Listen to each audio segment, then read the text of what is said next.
Good morning and welcome to another edition of A Cup of Coffee with Bill. Uh, Exploring some different topics coming up, and I'm excited to welcome on Paul Johnson to this episode to talk about leadership, communication, the modern corporate landscape, and culture. Paul's had a background in mortgage, sales, management as an executive for over 30 years. And now he is the founder and president at Johnson Leadership, to talk to us about a couple of things in sports, out of sports. So, Paul, welcome. Thank you for coming on. And I'm excited to dive into a couple of different things with you today. Bill, thanks for having me. This is going to be a lot of fun. I'm looking forward to exploring the things that we know we want to talk about, what you just outlined. And it's hopefully good information and stuff that's food for thought for the audience. Yeah, and it's just before we dig in, because we do have a few things that I definitely want to get to, can you just give us a brief background on yourself? You've had some experience in the sports space, a lot of different managerial and leadership experience, but just give us a quick elevator pitch on who you are and what you've done in the past and where you're at today. Sports, regardless of your lack of win-loss success, continue to be probably one of the best places to learn foundational skills that help you in not just leadership, but just life, how to win gracefully, how to lose even more gracefully, things like that. And throughout my life, I was always a participant. It grew into some pro football opportunities and aspirations. I also ended up down the road owning a minor league football team for a number of years, and learned tremendously about that. Wish we could have made some money, but those things never do. And my coaching experience, I coached in the high school ranks for over 23 years as well, working with the kids, and then of course moved on to the minor league thing. So the sports piece has always been a big background in my corporate world of mortgage sales management, and as you said, some process and operational management. My management style has always been that of coach, and not of lord over leader or one who was, the 70s kind of guy which I wasn't, trying to force labor to go in a direction. And in sales, it was more about arms around and coaching them to get to their next levels and finding out where they wanted to go. And that was all because of my foundation in sports and the different leaders that I coached and emulated as a sports coach, as well as I coached and emulated as a business person, the things that worked with me, what I liked, and what I tried to be what I liked and not be what I didn't like in my own personal experiences.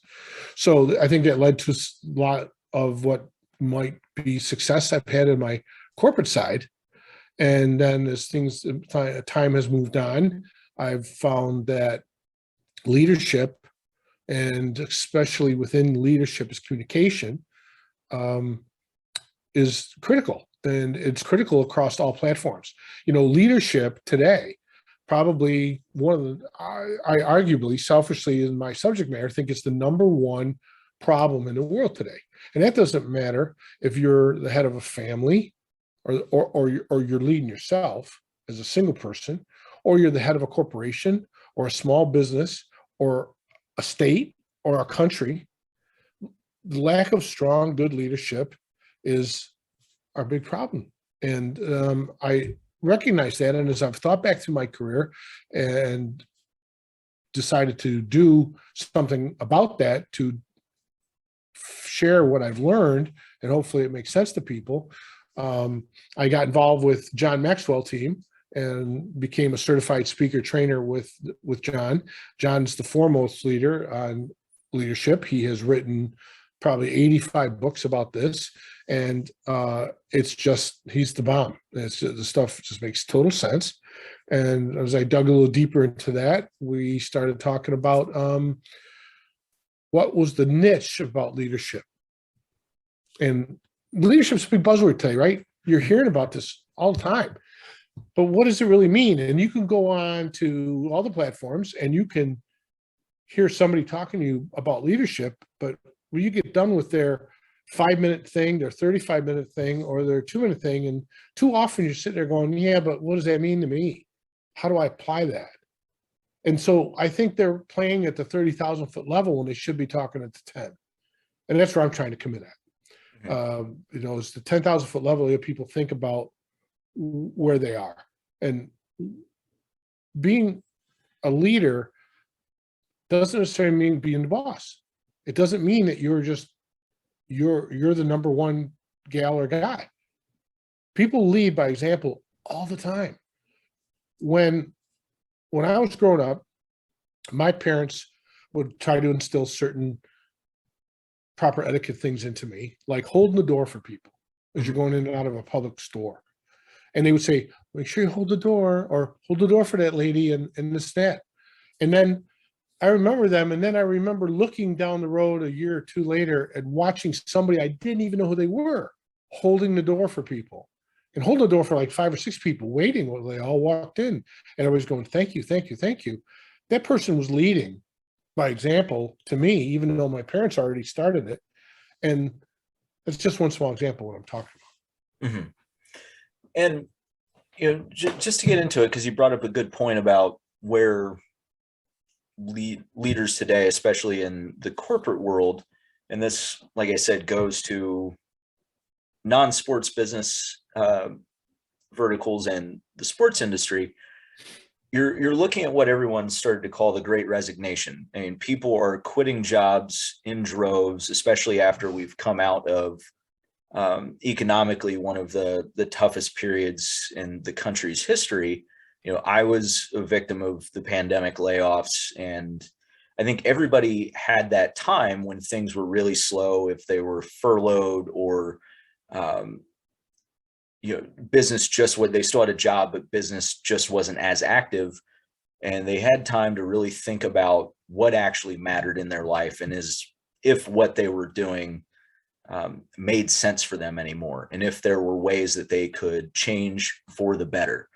And I think that ties in a lot to what you're seeing in the corporate world, that the culture has been very stagnant in many ways. And I've had other conversations about this, how companies are really failing their employees by not adapting to what we need to succeed, whether that's encouraging people to pursue their personal hobbies, offering areas for personal growth, looking at mental health. And so I'm curious, from your perspective, just to start it off, where are companies, and we'll go to the flip side of it, where are companies failing right now to, from a leadership perspective, driving the culture, or where are they not driving the culture when it should be shifted, that's causing people to have these changes in their thought that's leading them to quit, and really hurting business because they aren't adapting to the times? They don't know what they don't know. That's a big piece. And there's a lot of pundits out there and consultants that'll walk in and they'll talk about, again, stratospheric high level stuff. And everybody wants to look at each other and go, oh, that's great. Yeah, that's good. This will be great. Oh, that we got to do that. Yeah, we got to get that down to the ranks. We got to get that down to the floor. We got to the front line. And then the guy walks out of the room and if they're honest with each other, they look at each other and go, what did he just talk about? Because they don't have a grassroots understanding of what's happening. There's a mammoth change in lifestyle concept as a result of COVID. And I don't think it's necessary for the bad. So socialism doesn't work. Communism proves that. Capitalism needs to be controlled. That's just personal opinion. But capitalism is what we're about in this country. We're about making money, building businesses, and these corporations constantly have that in their eyesight. But the ones that truly embrace the employees are the ones that are going to be here in 20 or 30 years, as long as they're communicating with them correctly. And they communicate with them correctly, they got to connect. And if they're not going to connect with them, then they might as well move on. I have a small story. about a mortgage company, regional sized company that had a real problem with letting any of its remote people work from home, even 1 day a week. This was in 17 and 18. This is a true story because I know three people that work at this company. And they wanted to just, from time to time, I'm driving 40 minutes to work. I walk in at 5:09 and I do my work. And at 4:45, I'm shutting my computer down because I can leave at 5. And I got my desk all sorted up and I got things put away. It's the mortgage space. You can't leave anything on your desk. It's got to be locked up because you got personal information laying around. And then at 5:00, they're riding home. They get home at 6 and life goes on. And so they get pushed back to work from home because the leadership has got blinders on, is not understanding that this is 2 generations after them that are now working, and the way they're looking at their lifestyle isn't the way that the leadership was looking at it because of whatever. So they have to be open, but the leadership wasn't open. And these people would ask for time off here and there, and they would go kicking, oh, you're not going to work, and your production's going to go down. I'm not going to be able to find you, blah, blah, blah. Take a vacation day. It was all this stuff. And they finally started loosening up a little bit and giving them 1 day a month. Like it was a big gift to work from home. Then COVID hit. And when COVID hit, they had to stay home. And then 8 months in, I'm talking to senior leadership in the company by accident. I say, hey, by the way, everybody's working from home. How's it going? Quality's up 32%. Production's up in some areas 40%, no less than 20 anywhere in the country. Really? Why do you think that is? They're working more. And when they're working, they're focusing. But they're working from home. Yeah, I know. So what are you going to do? Well, we're going to survey and find out who wants to go back to the office. 85% said they never want to go back to the office again. And he says, I can't argue with it. I'm getting more units out, and here's why. I talked to the people who I mentioned earlier who wanted to work from home and weren't allowed to because of that manager. Mm-hmm. They wake up in the morning, let's say it's 7 o'clock, 7:15, 7:30. They get a cup of coffee. They're still in their pajamas, and they walk into their office. They fire up their computer. It's 20 of 8, not 9 o'clock. Oh, all of a sudden it's 8:15, and they're still sitting there banging out some emails and taking care of some stuff. Now, these are operational support people. When they work and things happen and things move. And then, it's 8:15. All right, I'm going to go get another cup of coffee and my breakfast. I'm going to go upstairs and put my clothes on. I'm back in front of the desk at 8:45, but I've already put in 45 minutes. Mm-hmm. And they often find themselves still sitting at the desk at 6. That's a whole hour past the 5 when they bailed out of the office. So just by the fact that they got 2 more hours a day almost out of these people all the time, units are going to go up, production goes up, but the quality got better for most people because they were comfortable. They felt better. They didn't have to spend a whole extra time getting ready to get to work. They didn't have to spend the time in traffic and all that. And that manager was flipping out. That person had said they'll never, everybody wants to get back in the office. And so they're looking at 1 to twice a month pulling people in the office, and they're going to change the office around the drop-in space, and they're going to drop office space because they don't need it all, and it's just going to change all these dynamics. So the thing was, my point was just that. This is what's coming out of this, and these people, and that's just one industry across all over the place. These guys were trying to figure out how to motivate and get these people done, and it happened by accident. Mm-hmm. And now they've got a game plan, and I think it's going to make a lot of sense. The ones that are failing, I think, are the companies that are reluctant to embrace the fact that we're trying to trust these people. And generationally, college grads up 15 years are looking at the lifestyle and saying, it's kind of the Google example, flex time can come and go. got gaming in the office space, stuff like that. That kind of started some of that stuff. We always used to look at it and go, are you kidding me? In Brazil, Ford Motor has an assembly plant that has a nursery, a college, a dry cleaner, and what we would consider pretty close to gourmet cafeteria. And their concept, and they supply all work uniforms. People come in early, they bring their kids in, they're playing with their kids, and they have flex times. So as long as they're on the floor, they're assembling cars and trucks. I mean, these people are also technicians and they're technology people, but they have certified healthcare also on site.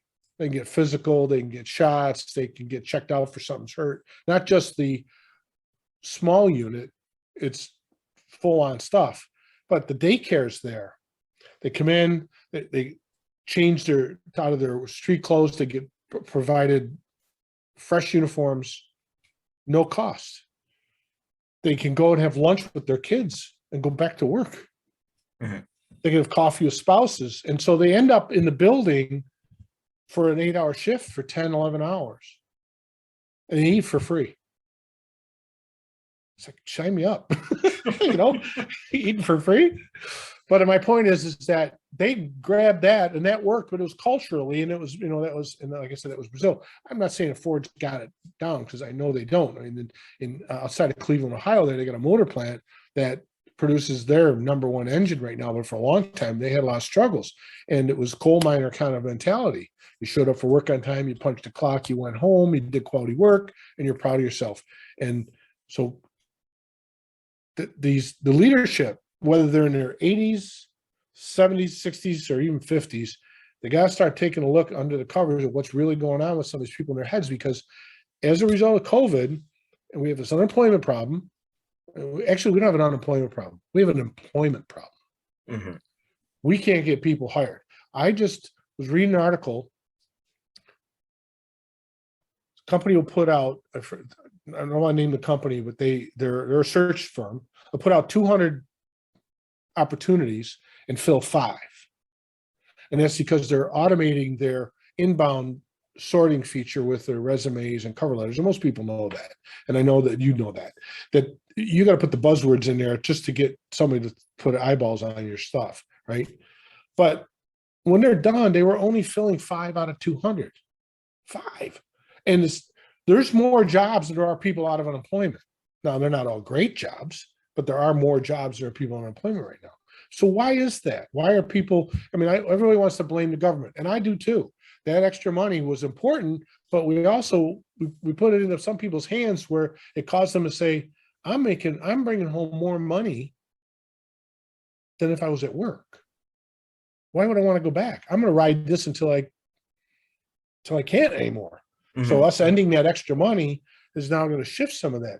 But it also caused a lot of people who were able to work at home or weren't at home to go, there's more to life than killing myself for this job. So here's a great thing to think about, and I'll be done with this part of the subject. While touring Europe 8 years ago, and I went again 2 years later, and then I went again 2 years later because I just was enamored with it. I was in Switzerland, and I was in Italy, and I was in France, and everywhere I went, people worked to live. And as I thought about America, I thought about how we live to work. And you think about that. My parents, everybody, you're going to get a good job. You're going to go to college and get a good job. You're going to get a good job. You got to get a good job. You can't have the American dream without a good job. Not a false point, but everything was surrounded about the job. I was in a small town in Switzerland. It's not that small, but probably about the size of maybe Columbus, Ohio, or making it up, Richmond, Virginia, or something like that. It was 1:45 on a Saturday afternoon, and all of a sudden I start hearing all this banging, door shutting, doors kind of going down like a garage door, making a lot of noise. I'm looking around and everything is closing up. And I said to my relative, "What's going on?" He goes, "Well, they're closing down."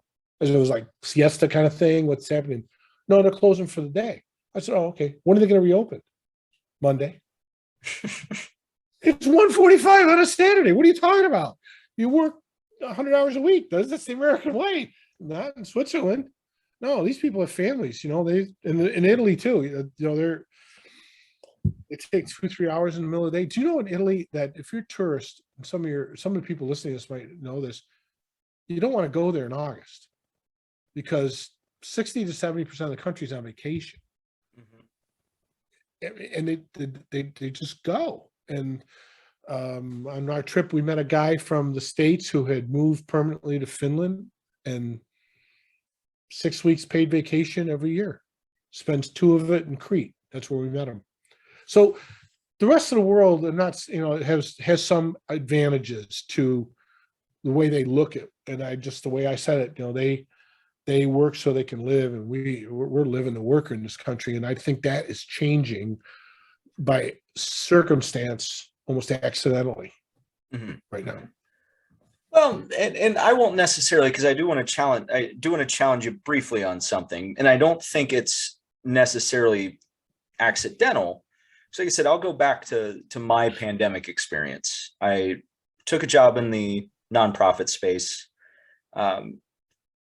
part because I needed to leave another job for a mix of concerns about my health, both physically and mentally, but 2, I was just burnt out. I mean, that's a piece of my industry that everyone knows. Some people, it's more of an open thing now, talking about burnout and mental health within sports. But ultimately my role was eliminated because of the pandemic. I saw it coming. I accepted it. It was easier for me to deal with because I knew it was going to happen. And during that time, it really, and I think going back to an earlier point, it allowed a lot of people to sit and think, what actually matters to me and what do I want to do? And what I'll push back on the other side of the coin is, yeah, I think in some ways, maybe that extra money wasn't the greatest thing in the world to come out, especially for the extended period of time that was available. But in, say, my situation, it gave me a choice between exposing myself in a retail environment for longer than I really needed to be, or being able to sit and try to take stock and find and do other things that would allow me to hone in on professionally, where am I going to be my best at? And that's what I think, if anything has come out of all of this, is time and being able to take stock to figure out where we should be going, where individually we should be going within the world. But going back to get us back a little bit on course, we're talking about, we looked at an example in Brazil with Ford. They've added all these great things. Obviously they arrived at that conclusion somehow. They had to have communicated, talked with employees, talked with middle management, lower management about what is going to make a difference. And you made another point about being at the upper management level and bringing in these corporate trainers, and they're giving you all these great ideas and ways to rally the troops. And that slowly gets filtered down the chain to the point where it's like, none of that's going to work. And we've all been there when you've been in working in any capacity for long enough, not to knock on the nonprofit space, but that was a great example of that, where you have all these brilliant ideas, but at the end of the day, when you're not getting input from the field and communicating with frontline people like I was, a lot of that stuff's not really going to work or make sense. What do leaders need to start doing to develop genuine communication with their employees so they can try to affect some of the change that we're slowly starting to see? I think of Nike a couple weeks ago, shut down their offices for a week to give employees time to reset. and take a mental health break. Things like that. They're keeping their ears down on the ground level to find out what is needed, so everyone is at their best.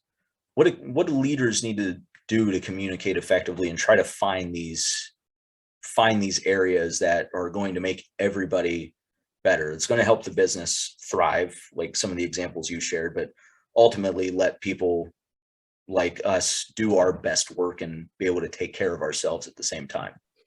They got to get out of the ivory tower.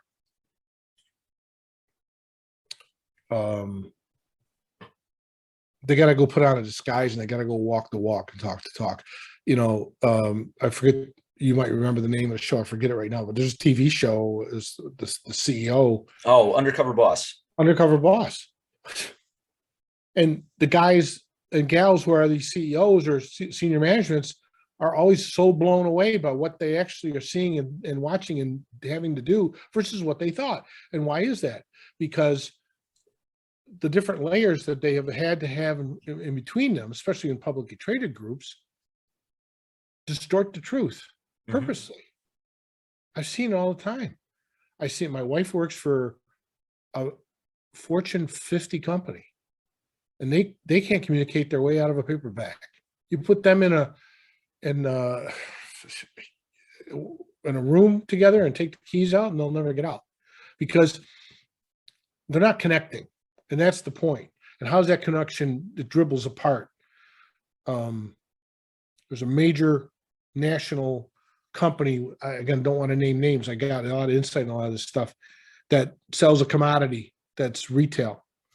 And they have conference calls, and these conference calls have middle management on there, and then some field management, like branch managers or districts, and they come up with some ideas up there, and they're all, that's a great idea, Bob. Well, thanks, Jim. I couldn't have done it with Joe's help. And they're all patting each other on the back, and they come up with this idea, and they're pushing it out to the field, and it gets to the field, and then they hang up off the phone. The next level down is calling each other going, can you believe this, HS? I can't believe this stuff. This is terrible. We can't make this work. These people are going to kill us. Didn't they ask you? No, they didn't ask you. They didn't ask me. They're not connecting. They're not going out there and find out what's going on. And so it goes both ways. The guy or gal in the field or on the street sees an opportunity that something could be improved, maybe tells their boss, and their boss is either going to embrace it and try to push it up, or maybe he or she won't because he's afraid that it won't be listened to and he'll be looked foolish because he's not truly bought into the idea. So it never gets pushed up. So the information never rises up. And then on the stuff that goes down, I mean, I have a personal experience with this one. Our CEO at a mortgage company I was working with was expecting a couple certain things to be happening. And I was in the middle layer, and I got out in the field, and I came back, and him and I were talking after a cup of coffee during a meeting that, hey, by the way, you remember this, that? Yeah, it's not working. He goes, it's not? How come nobody told me? He pulls over two of his East Coast, West Coast presidents who said, I didn't know it wasn't working. Then they asked their VPs, did you know this wasn't working?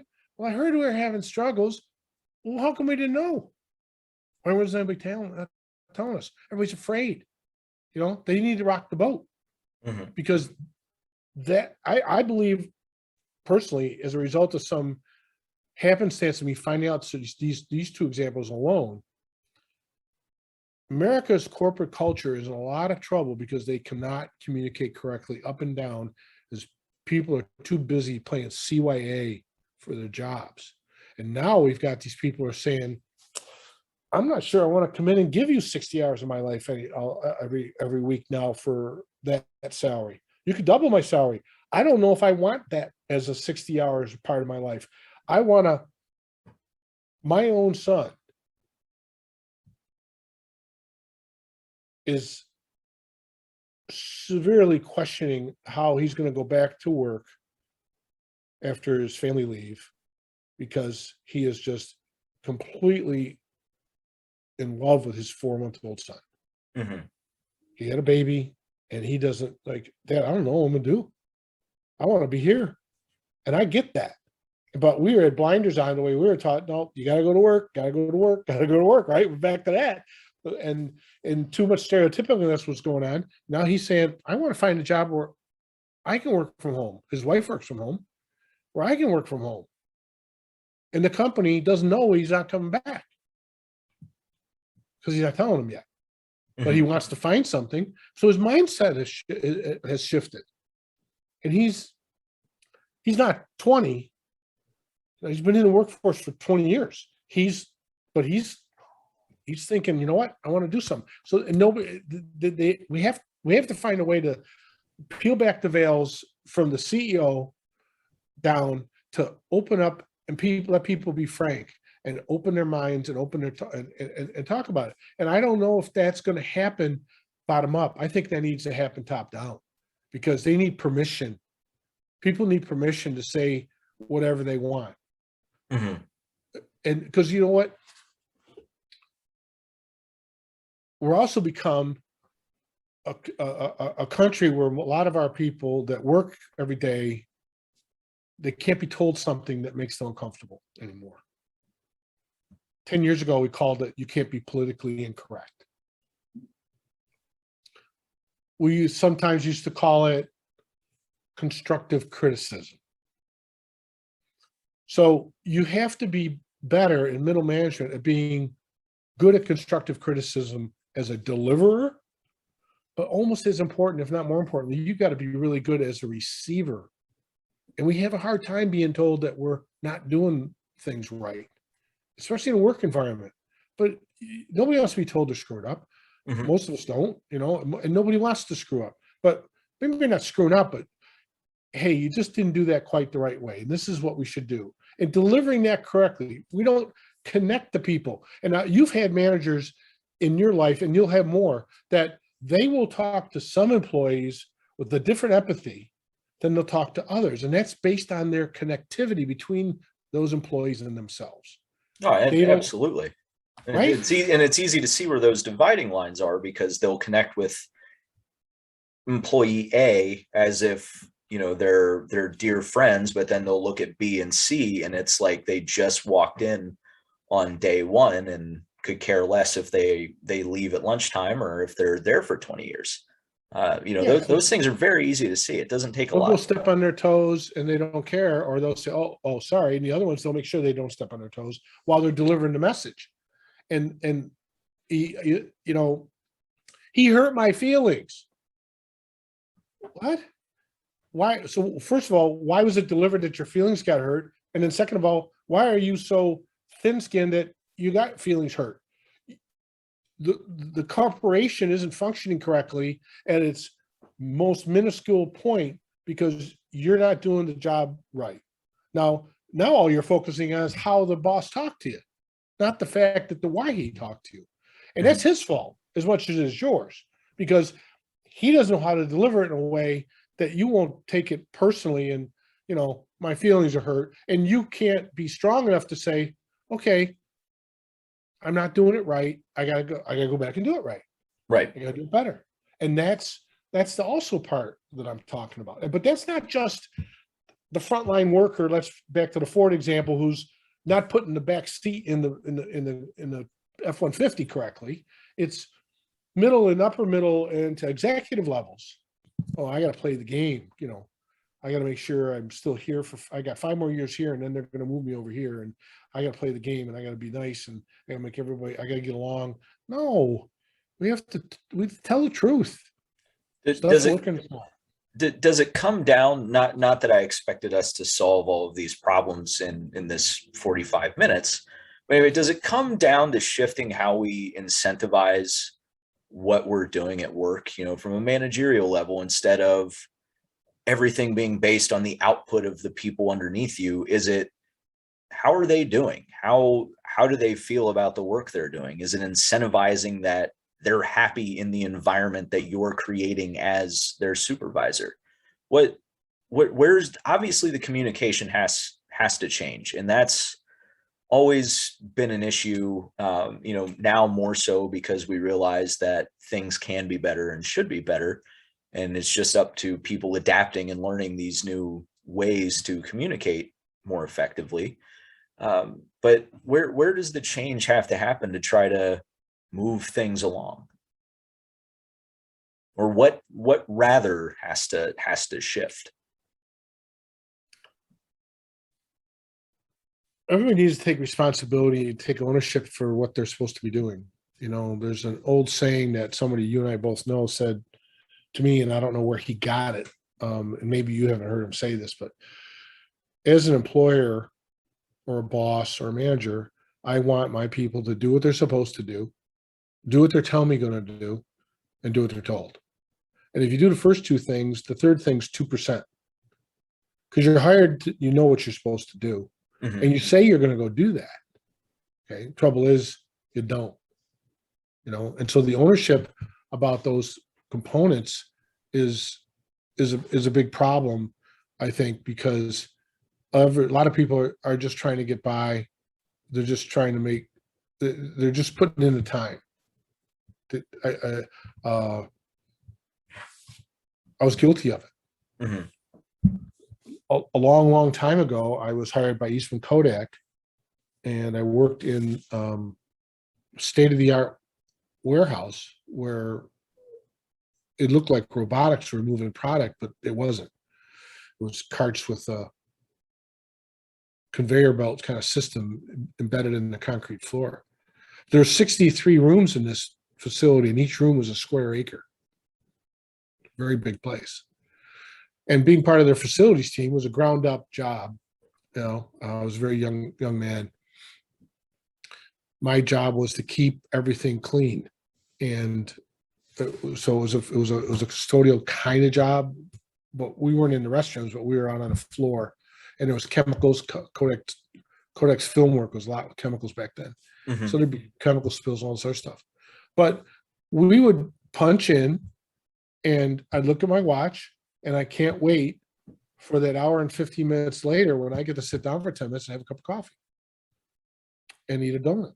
And then after that 10 minutes, it's now 10 o'clock, and I'm counting the time until it's 12 and I can go out to lunch for 45 minutes. I wasn't paying attention to the job. I was paying attention the next time I wasn't going to have to work. Mhm. And that was personal. Shame on me for being that way now, today. But my whole life surrounded everything else but going to Kodak and making sure that certain things were right. And the buck didn't stop with me. And my poor manager, he had 10 of us knuckleheads on his group. And we ranged from probably early 30s to early 20s like me. You know, and what really wrapped up this mindset to me is I got a book given to me by my son, and I've never heard of this book. And it's called Extreme Ownership. Oh, that's the is that the David Goggins book?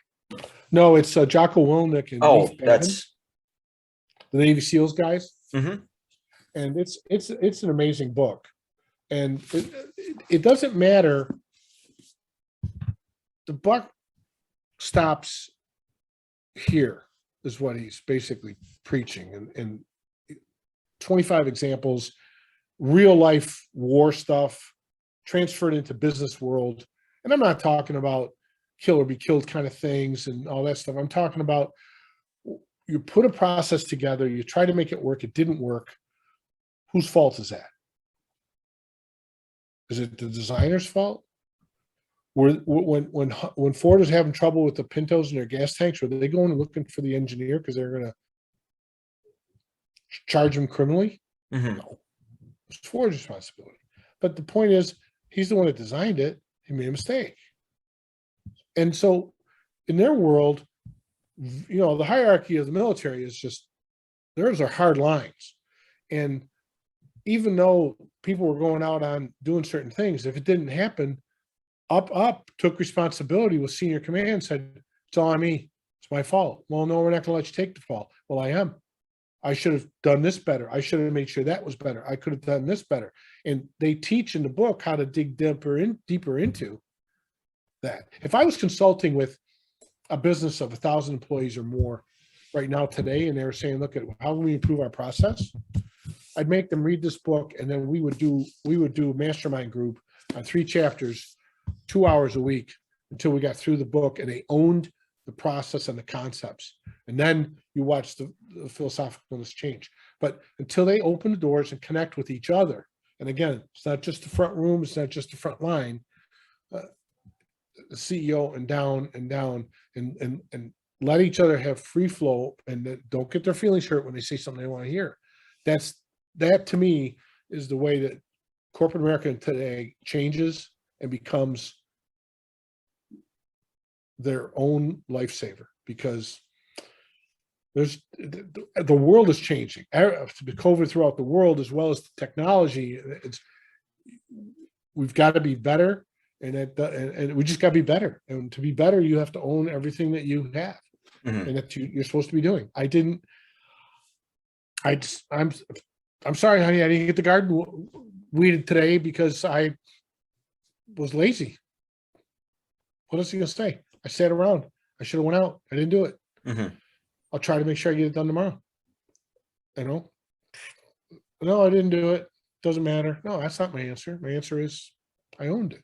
Right. So I'm not sure we're hitting it.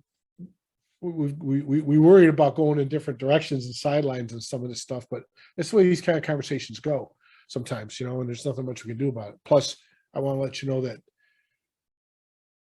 we can do this. We can continue this on another one when you're ready, because there's still stuff to cover. And I just encourage people to find a way to communicate better, whether they're the leader in their house, their group at work, they own the company, they're a governor that happens to capture your podcast. So I hear you're pretty popular with the governors anyway. So. That's news to me, but if there are and they're involved with any conversations around the new sports facilities, you should let me know, because I've got some connections to make. But no, that's, I knew going in that having focused on management and leadership in college, I knew these things snake all over the place and there's never a clean answer. Moral of the story, we need to do better at the top level, because that's where the example is going to get set, and we need to listen better all through the organization, because that's where we start to find some of these things that actually matter to people, instead of free lunch is great, but there are probably 50 other things that are going to matter more to me than getting my lunch paid for on Fridays by the company as a grand gesture. So can you imagine being like, even in your nonprofit, and you've got a boss, and there's a boss, and there's the CEO, let's say, and the CEO says, "Come on in, Bill." So shut the door. You want some coffee? And he's a pretty outgoing, gregarious person, or he or she. And so what's working? What's not? I want you to be frank with me. All of a sudden you're sitting there, you get a little nervous, feels like your deodorant's failing, and you're like, okay, I know let's just say there's two things not working. Do you tell them? Or do you CYA? Say, well, and so that's what I'm talking about. Will they allow that freedom? Will those two middle managers that are in between the CEO and you, how are they going to react to you saying, you know what, it's not? Because they didn't. Well, why didn't they? Because the other one above them, they don't want to let them know. I mean, so that's the problem. And that's where I'm talking about. If the CEOs can everybody's got to give permission for everybody to be an open door. And even though you can't just say it, you can't pretend it, because that's not going to work. That's lip service. That's what I'm talking about here, is that at that level, can they do that? Do they feel free to do that? And then is the CEO going to take it and really listen to it? Because I've been in those situations, and I've been the middle manager that's been called in and said, so we were talking to this branch manager and this district manager and blah, blah, blah, and it's not working. And so this, and I'm like, first I heard of it. So I'm immediately on defensive. I had no idea. Well, why didn't you? That's a good point. Why didn't they tell me? Maybe they're afraid of you. Well, they should be afraid of you. You're the CEO, you know. And so now I go back out. Why didn't you guys tell me? Well, we didn't think, you know, you'd listen. What? And also, so it all, and that's what happens, and that's what's got to stop. Right. Somehow, it's got to stop. And I think that stopping is going to change a whole bunch of things for the workforce today, who are like, you know what? I don't want to do 60 hours. I got other stuff. I want to work to live. I don't want to live to work. So that's where I'm at. Excellent. Well, management, leadership, communication, it's always a messy and winding road. But I appreciate you coming on to try to unpack and dig into a couple of these things. Before we end the conversation though, and we'll definitely find something to bring you back on for, because I think there's a lot more that we can get into. I did have a couple of questions that I want to ask you just so we can get to know you a little bit better and see what you've got in mind.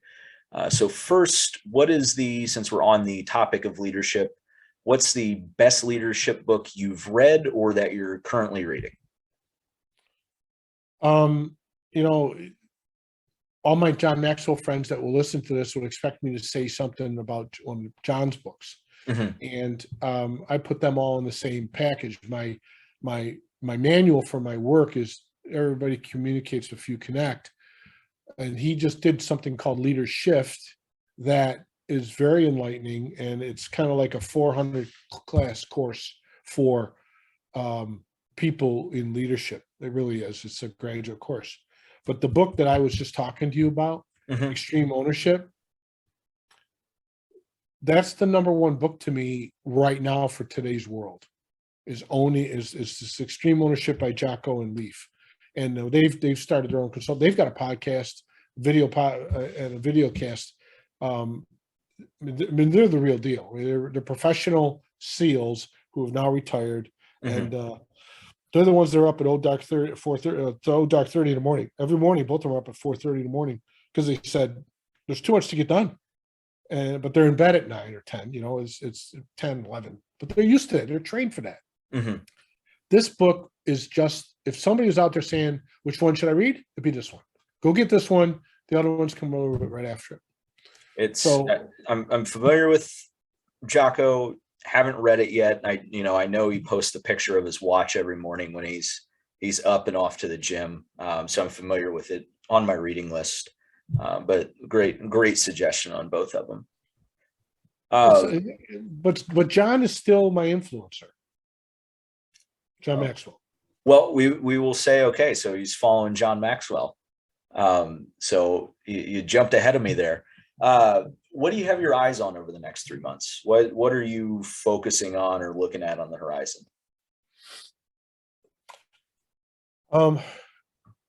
You brought up nonprofits. I got 2 nonprofits I've been talking to about where I fit in my leadership consultant to help them be better. And it is, you know, we're grassrooting, digging into communication. Okay. Mm-hmm. I'm working on the outline and the note sections for a book too, and that's taken up a little bit more time than I ever thought. My dad was a writer and he published a couple books, and I thought this would be hard, but I didn't think it would be as hard as it is. And it's going to be about communicating, and a lot of what I was just talking about with regards to corporate America not communicating correctly. And I'm working on putting that together to try to get people open their minds to distill the fears, the stereotypes, and start talking to one another to make processes better, to make companies more efficient, and get away from, oh, my feelings are hurt. Mm-hmm. You know, and understand taking criticism, being a graceful loser, taking criticism gracefully is important, but delivering it, being a winner gracefully, delivering criticism gracefully is important as well. And I don't take one more important over the other. And that's a big part of all of that too, is why we're not hearing in between, and people aren't doing what they're supposed to do, and they're not doing what they say they're going to do. So right. That book piece is that. So those nonprofits, the for-profit stuff, Talked to a couple of them, and it's not on their forefront right now. Having somebody come in and try to dig at, because they're in chaos mode. They're in short employee mode. In where I work, our gas company has taken a full page ad out in our paper in the Washington D.C. marketplace. Sorry for the long wait times of customer service. We are running at 50% capacity for our employees in their call center. Mhm. Long wait times of 3 or 4 hours can be expected. What? Really? Yeah. So that's a problem. That's a big problem. And there's other companies, restaurants, of course, probably where everybody is. They don't have time to look at fine tuning their management groups. They're trying to stay alive and put the production out. They can't get the production out. Right. No production, no money. Mhm. And that's, I've been a widget count my whole life. We did more, we got paid more. We did less, we didn't make as much. It's the American way. Well, Paul, this was great. Like I said, we could keep talking for another hour or two, but I do think you get the award for longest episode to date in this still young show. Yeah, I'll get you a trophy or something. But again, thank you very much, everyone. Paul Johnson, founder and leader at Johnson Leadership. Hope you all enjoyed. Paul, thank you again for coming on, and we'll see you next time.